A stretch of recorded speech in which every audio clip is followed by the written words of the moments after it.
بسم اللہ الرحمن الرحیم، السلام علیکم، میں ہوں حسان ہاشمی۔ ناظرین، بہت اہم آج کا شو۔ آج کل یہ جو خاص ڈسکشن ہو رہی ہے کہ جبری تبدیلی مذہب پاکستان کے اندر، ایسے لگتا ہے کہ نہ جانے پاکستان میں کتنوں کو جبری طور پر مذہب تبدیل کرنے پر مجبور کیا جاتا ہے۔ تو اس پر چونکہ اب ایک بل بھی آ رہا ہے اور بل بھی لانے کے حوالے سے آج کل بہت زیادہ گفتگو ہو رہی ہے، تو ہم نے سوچا کیوں نہ اس پر بات کی جائے کہ 18 سال کی عمر سے پہلے کوئی اسلام قبول نہیں کر سکتا۔ 18 سال کی عمر اگر ہو جاتی ہے اس کے بعد اسلام قبول کرنا ہے تو اس سے مجسٹریٹ کے سامنے پیش ہونا ہے۔ مجسٹریٹ کا فیصلہ ہے کہ اگر وہ قبول کرنے پر آتا ہے تو کر لے، ورنہ 3 مہینے کے لیے اسے اس پر فیصلہ کرنے کا اختیار ہوگا۔ وہ کہے گا کہ پہلے پڑھو، ادیان کو پڑھو، مذاہب کو پڑھو، بدھزم کو پڑھو، ہندوازم کو پڑھو، کرسچینٹی کو پڑھو، اس کے بعد جا کے آپ نے اسلام قبول کرنا ہے۔ آخر ایسی کون سی قیامت آ گئی ہے؟ یہ سارے معاملات کیوں ڈسکس ہو رہے ہیں؟ اچھا، اس سارے افسانے کے اندر جو مین سٹیک ہولڈر ہیں ان سے تو بات کوئی کر ہی نہیں رہا، جس سے اس معاملے کے اندر محسوس یہ ہوا کہ کوئی نہ کوئی تو گڑبڑ ہے۔ دال میں کچھ کالا ہے یا پوری کی پوری دال کالی ہے، بلکہ دال کا تو بیڑا غرق ہوا ہے۔ کیونکہ جب ہم بات کرتے ہیں کہ جبری تبدیلی مذہب، ہم تو مسلمان گھرانے میں پیدا ہوئے، بھائی مجھ سے کوئی پوچھے گا تو میں کیسے اس کا جواب دے سکتا ہوں؟ اس کا جواب تو وہی دے گا نا جو غیر مسلم تھا پھر مسلمان ہوا۔ ہم اس سے پھر پوچھیں گے کہ بھائی تجھے کتنی توپوں کے سامنے کھڑا کر کے مسلمان کیا گیا، کتنے ہنٹر لے کے تیرے پاس بندے کھڑے تھے جنہوں نے تجھے مسلمان کیا؟ تو ان سے تو بات کوئی کر نہیں رہا۔ تو اسی مقصد کے لیے ہم نے آج اپنے اسٹوڈیو کے اندر ایک ایسی شخصیت کو دعوت دی ہے جو پیدا ایک غیر مسلم گھر کے اندر ہوئے، بچپن انہوں نے غیر مسلم گھر کے اندر گزارا، نوعمری انہوں نے غیر مسلم گھرانے میں گزاری، پھر جوان ہوئے تو غیر مسلم، بھرپور جوانی میں جا کر انہوں نے اسلام قبول کیا۔ اب اسلام قبول کرنے والے وہ جو پہلے برکت مسیح کے جو صاحبزادے ہیں، یعنی والد صاحب کا نام برکت مسیح تھا اور بیٹے کا نام وارث مسیح تھا، جو 27 سال کی عمر میں مسلمان ہوئے اور انہوں نے عبد الوارث کا نام پسند کیا ایک اسلامی نام کے طور پر۔ آج اسٹوڈیو میں چونکہ وہ ہمارے ساتھ موجود ہے تو بڑا غنیمت ہے موقع کہ یہ ساری بحث ہو رہی ہے، اس بحث کا پوسٹ مارٹم کیا جائے اور عبد الوارث صاحب سے پوچھا جائے کہ بھائی آپ بتائیے کہ اس سارے ماجرے میں اور معاملے میں آپ کہاں کھڑے ہیں، کیسے اس طرح کو دیکھتے ہیں؟ بہت شکریہ عبد الوارث صاحب۔ یہ جو معاملہ چل رہا ہے ایسا لگتا ہے کہ جیسے ساری دنیا کے معاملات اور سارے پاکستان کے غم ختم ہو چکے ہیں، ایک ہی مسئلہ ہے اور وہ ہے جبری تبدیلی مذہب کا۔ اسلام کے نام پر اور لا الہ الا اللہ کے نام پر حاصل ہونے والے 27ویں کی رمضان کی رات کو آزاد ہونے والے مملکت خداداد ریاست اسلامی جمہوریہ پاکستان میں ایسی کون سی قیامت ٹوٹی کہ یہ سارا ماجرا ڈسکس ہو رہا ہے؟ آپ بحیثیت غیر مسلم جب آپ تھے، آپ تو الحمدللہ مسلمان ہیں، یہ بتائے کھل کے بتائیے گا، کوئی جبر نہیں، یہ مت سوچیے گا کہ کچھ مسئلہ معاملہ چل رہا ہے، لیکن آج اس راز سے پردہ اٹھائیں کہ آپ پر کتنا جبر تھا جب آپ نے اسلام قبول کیا، کتنے لوگ تھے جنہوں نے آپ کو پریشرائز کیا؟ میں سمجھتا ہوں کہ یہ محض ایک پروپیگنڈا ہے، اس کے سوا اس میں کوئی حقیقت نہیں ہے۔ نہ اسلام اس بات کی اجازت دیتا ہے اور نہ ہی اسلام جو ہے وہ اس کی حوصلہ افزائی کرتا ہے۔ یہ ایک پروپیگنڈا ہے۔ مسلم سوسائٹی میں، مسلم معاشرے میں، خصوصاً پاکستان کے حوالے سے اگر ہم دیکھیں تو یہاں پہ تو میں سمجھتا ہوں کہ ہم کھل کے غیر مسلموں کو دعوت بھی نہیں دیتے، الا یہ کہ ان کو زبردستی جبراً جو ہے وہ اسلام قبول کرنے کے حوالے سے آمادہ کیا جائے۔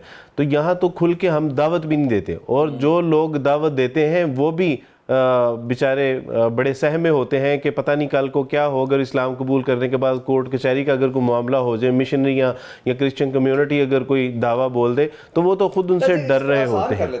آسان کر لیتے ہیں نا۔ آپ مجھے یہ بتائیں کہ آپ نے اسلام قبول کیا نا، سوال میرا یہ ہے کہ آپ نے جب اسلام قبول کیا تو کون کون سے مسائل تھے؟ آپ پر جبر تو نہیں تھا جو آپ نے ابھی فرمایا؟ نہیں، الحمدللہ میں نے اسلامی تعلیمات کا جو ایک حسن ہے اس سے متاثر ہو کے اسلام قبول کیا اور اپنی پوری آزادی اور ہم آہنگی کے ساتھ اسلام قبول کیا۔ جبر کا سوال ہی پیدا نہیں ہوتا۔ زندگی میں ایسا بندہ دیکھا ہو جس نے اسلام قبول کیا ہو یا جسے زبردستی اسلام قبول کروایا؟ کوئی ایسا؟ میں ہزاروں لوگوں کو زمانہ عیسائیت میں بھی جانتا تھا جو مسیحی تھے اور جنہوں نے اسلام قبول کیا اور اپنی مرضی کے ساتھ اسلام قبول کیا، اور میں نے اسلام قبول کرنے سے اب تک 5,000 نیو مسلموں سے ملا ہوں اور کوئی 1,500 کے قریب تو وہ لوگ ہیں جنہوں نے میرے ہاتھ پہ اسلام قبول کیا. میری زندگی میں کوئی ایک شخص بھی ایسا نہیں ہے کہ جس نے کوئی جبری تو دور کسی نے اس کو جو ہے وہ ڈرایا دھمکایا یا کسی لالچ کے ذریعے اس کو مسلمان کیا ہو, کوئی ایک کیس بھی نہیں ہے میری زندگی. اب مجھے یہ بتائیں کہ جب آپ نے اسلام قبول کیا تب مسلم کمیونٹی نے تو آپ کو ویلکم کرنا ہی تھا اور کیا,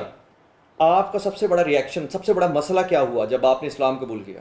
کیا مسئلہ تھا آپ کو, آپ کے گھر والوں کی طرف سے کیا مسئلہ تھا؟ جب اسلام قبول کیا تو میں نے گھر والوں سے ایک طرح سے یعنی کہ چھپ کے اسلام ہوں, کیونکہ مجھے پتا تھا کہ اگر میں گھر والوں کو بتا کے یا گھر والوں کو دکھا کے اسلام قبول کروں گا تو اس اسلام قبول کرنے کی وجہ سے میرے اوپر کیا مسائل آئیں گے. یعنی کہ تب اصل میں جبر کا ایک جو سلسلہ شروع ہوتا ہے وہ اسلام قبول کرنے کے بعد ہمیں ہماری پیرنٹس, ہماری کمیونٹی اور ہمارے ریلیٹیوز کی طرف سے ہوتا ہے. سلسلہ یہ شروع ہوا کہ جیسے گھر میں پتا چلا کہ عبد الوارث مسیح نے اسلام قبول کر کے وہ عبد الوارث بن گئے, تو میرے گھر والوں نے کہا کہ اب بائیکاٹ ہے تمہارا, یعنی کہ ہمارے ساتھ اب آپ کا کوئی تعلق نہیں ہے, آپ کو گھر میں آنے کی کوئی ضرورت نہیں. خاندان والوں نے کہہ دیا کہ اگر آپ کے پیرنٹس نے آپ کے ساتھ رابطہ رکھا تو ہمارا بھی ان کے ساتھ جو ہے وہ بائیکاٹ ہے. ہمارے ساتھ تو یہ معاملہ کیا, گھروں سے نکال دیا جاتا ہے. یہ ہمارے ساتھ, ہمیں اسلام قبول کرنے کے بعد جبری جو ہے وہ ہمارے ساتھ معاملہ کیا جاتا ہے. اسلام الحمدللہ جبری طور پہ ہم قبول نہیں کروایا جاتا. اب بات یہاں پر یہ ہے کہ آپ کو اس بل سے کوئی مسئلہ ہے؟ جی بالکل مجھے مسئلہ ہے. کیا مسئلہ؟ مجھے یہ مسئلہ ہے کہ حسان آپ تو ایک مسلمان گھرانے میں پیدا ہوا. میری جو تکلیف ہے وہ یہ ہے کہ میں ایک عیسائی گھرانے میں پیدا ہوا ہوں.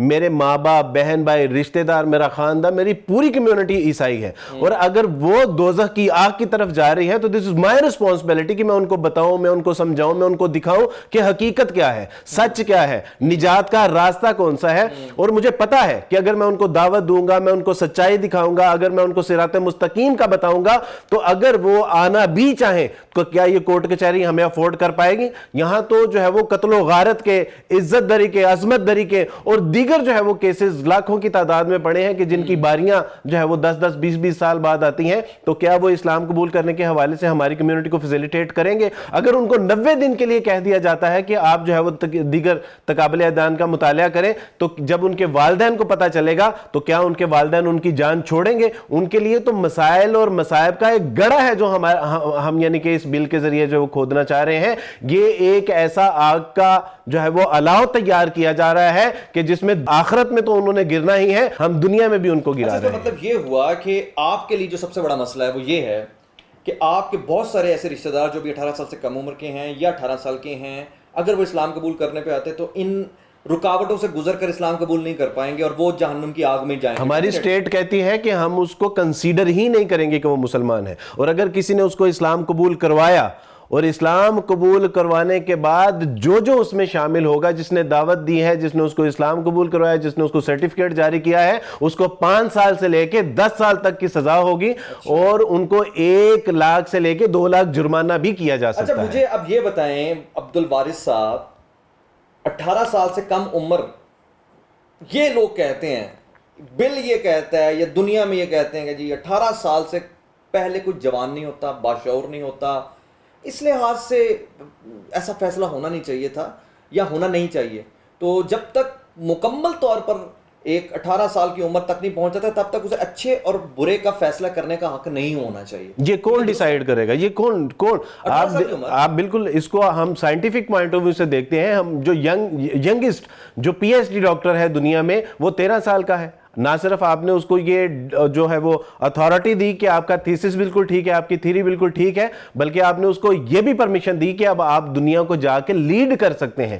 آپ دیکھیے کہ 15 سال کا بچہ وہ شادی کے قابل ہو جاتا ہے, 16 سال کا بچہ اگر باپ بن سکتا ہے تو 17 سال کی عمر میں اس کو اسلام قبول کرنے میں کیوں رکاوٹ؟ اور اس کو اگر ہم اسلامک پرسپیکٹو میں دیکھتے ہیں تو حضرت علی رضی اللہ تعالیٰ عنہ تو 8 سال کے تھے, انہوں نے رسول اللہ صلی اللہ علیہ وسلم کی رسالت کی اور اللہ سبحانہ و تعالیٰ کی توحید کی گواہی دی. اس کے علاوہ دیگر جو ہے وہ صحابہ کرام رضوان اللہ اجمعین ہیں کہ جنہوں نے 18 سال سے کم عمر میں اسلام قبول کیا. اس کا مطلب ہے کہ رسول اللہ صلی اللہ علیہ وسلم کا وہ اقدام ٹھیک نہیں تھا, یعنی کہ یہ ہم یہ ثابت کرنا چاہ رہے ہیں. تو اس کا مطلب ہے کہ یہ تو ہم گستاخی کے صریحاً جی بالکل ہو رہے ہیں. جی بالکل. اب مجھے یہ بتائیں کہ اس کا تو مطلب مجھے جو آپ کی گفتگو سے لگ رہا ہے کہ اس سارے بل کے پیچھے اسلام کو قبول کروانے سے روکنا ہے, تبلیغ کے معاملات کو آگے بڑھانے سے روکنا ہے, تو اب اس کا مطلب ہے ہر شخص پر اگر تبلیغ فرض ہے تو اب وہ تبلیغ کر ہی نہیں سکتا, اب وہ اپنا فریضہ نہیں ادا کر سکتا. رسول اللہ کیا وجہ ہے ریاست پاکستان, مدینہ ثانی, لا الہ الا اللہ, 27ویں کی رات, مطلب دنیا کے اندر جو کہیں نہیں ہو رہا یہ معاملہ پاکستان کے اندر, کیا وجہ لگتی ہے کہ ایسا؟ حسان دیکھیں, یہ صرف ہم اپنے جو یورپین آقاؤں کو خوش کرنے کا ایک ایجنڈا ہے اور ان کو ایجنڈا ہے, یہ تو اخیر کر دی ہے جی.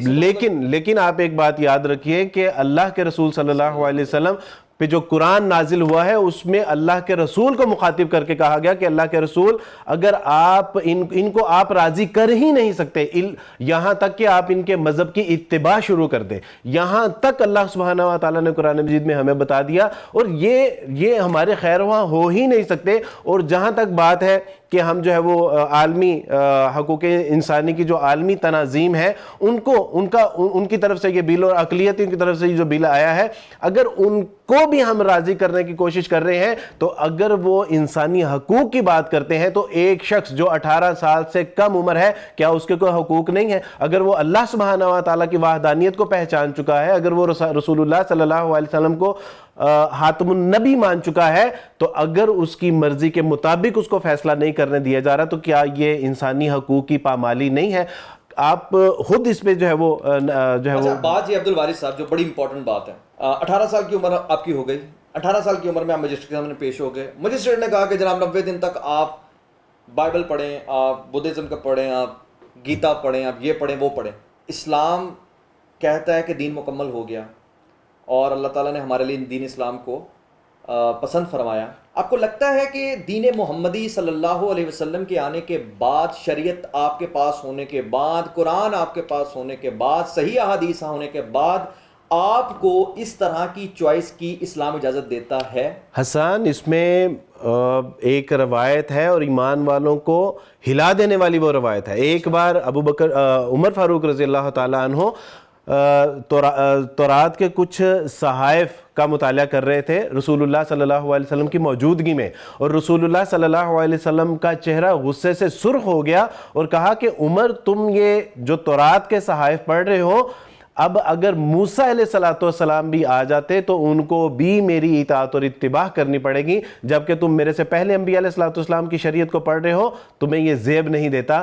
جبکہ اللہ سبحانہ و تعالیٰ نے قرآن اور رسول اللہ صلی اللہ علیہ وسلم کے دین کو کامل, اکمل اور مکمل کر دیا ہے. اب اس کے بعد کوئی چوائس نہیں ہے, کوئی گنجائش نہیں ہے. یعنی اس کا مطلب یہ ہوا کہ آج کی تاریخ میں جب میں آپ سے بات کر رہا ہوں اور آپ مجھ سے بات کر رہے ہیں, ہم چاہیں تو بھی ہم کوئی دوسری کتاب نہیں پڑھ سکتے, بالکل نہیں پڑھ سکتے. قرآن سے اگر ہٹ کے کسی اور کتاب کو پڑھتے, اچھا یہ تو ہم سیدھا اللہ تعالیٰ کو چیلنج کر رہے ہیں. بالکل چیلنج کر رہے ہیں کہ اللہ سبحانہ و تعالیٰ جی, یور دین از ناٹ کمپلیٹ. اللہ سبحانہ و تعالیٰ says in the Quran, اليوم اکملت لکم دینکم واتممت علیکم نعمتی ورضیت لکم الاسلام دینا.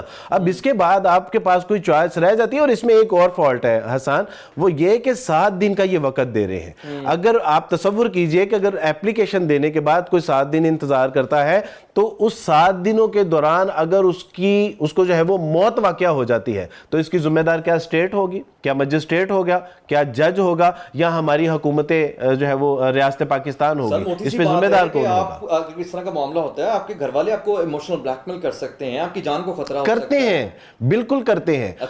ہمارے سامنے ایک کیس آیا تھا, اس میں ماں نے اپنے سفید بال توڑ کے اپنی بیٹی کے پاؤں میں رکھے کہ بیٹا ہم غلط ہیں, ہم 33 کروڑ خداؤں کو مانتے ہیں, ہمیں خود بھی کبھی جو ہے وہ دل کی تسلی اور تشفی نہیں ہوئی, لیکن تمہاری مہربانی کہ ہماری عزت کا سوال ہے, گھر لوٹا. اس کے باپ نے کہا کہ بیٹا یہ میری پگڑی تمہارے قدموں میں پڑی ہے. بھائی نے کہا کہ میں اپنے اوپر تیل چھڑک کے آگ لگا لوں گا اگر آپ گھر نہ آئی, اور گھر گئی, اور 2 مہینے کے بعد اس بچی کی انہوں نے ہندو کے ساتھ شادی کی, اور آج وہ ہندو معاشرے میں ہندو بن کے زندگی بسر کر رہی ہے. اب بات یہاں پر یہ ہے عبدالوارث صاحب کہ ہم اسلامی جمہوریہ پاکستان میں رہتے ہوئے اس طرح کے جو معاملات کر رہے ہیں, جبر کے نام پہ کہا تھا نا کہ بار بار جبر جبر جبر.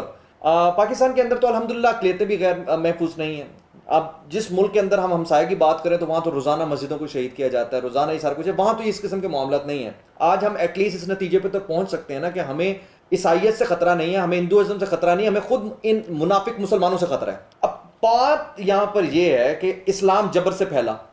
آج آپ اس ایک تلوار کے زور سے پھیلا, جبر سے پھیلا, یہی سارے معاملہ چل رہے ہیں, آپ اس کو کیسے کاؤنٹر کر سکتے ہیں؟ آج حسان ہم دیکھتے ہیں کہ اگر یہ اسلام جبر سے پھیلا ہے تو یورپ میں کون سا جبر کیا جا رہا ہے غیر مسلموں کے اوپر؟